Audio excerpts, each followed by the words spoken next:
влиза во 2016 година. Поминуваат дневно од 1500 до 2000 бегалци. 1/4 од нив беа жени.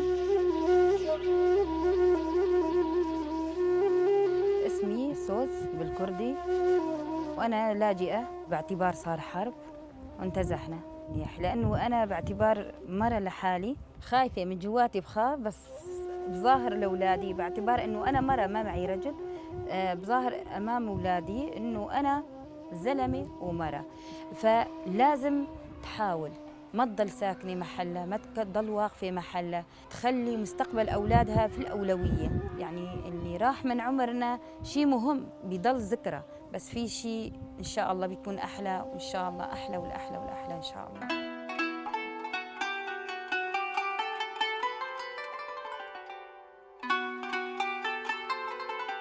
اسمي جهاد من سوريا.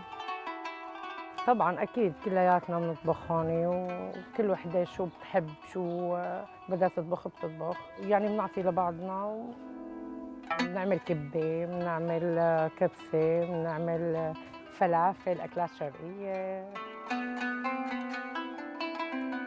هو الانسان بس يكون قنوع انه الواحد يصبر ويتحمل، تحملنا كثير يعني ما بعرف، كل إنسان عنده طاقة، وفي ناس بتفقد طاقتهم، وأنا الحمد لله بفضل الله.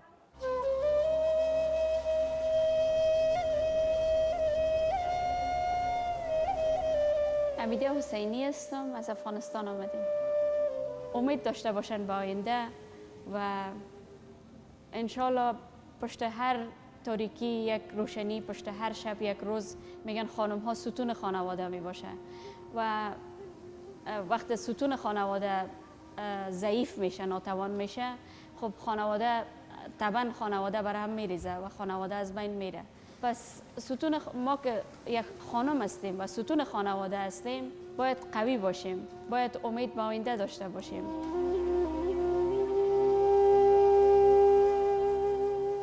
أنا اسمي ساروب وأنا من سوريا. وما تكون ضعيفة قدام الولد قد من كان، لأنه الولد بيزعل على زعل أمه. هلا حلمي هلا إنه بس بنتي تشوف أبوها.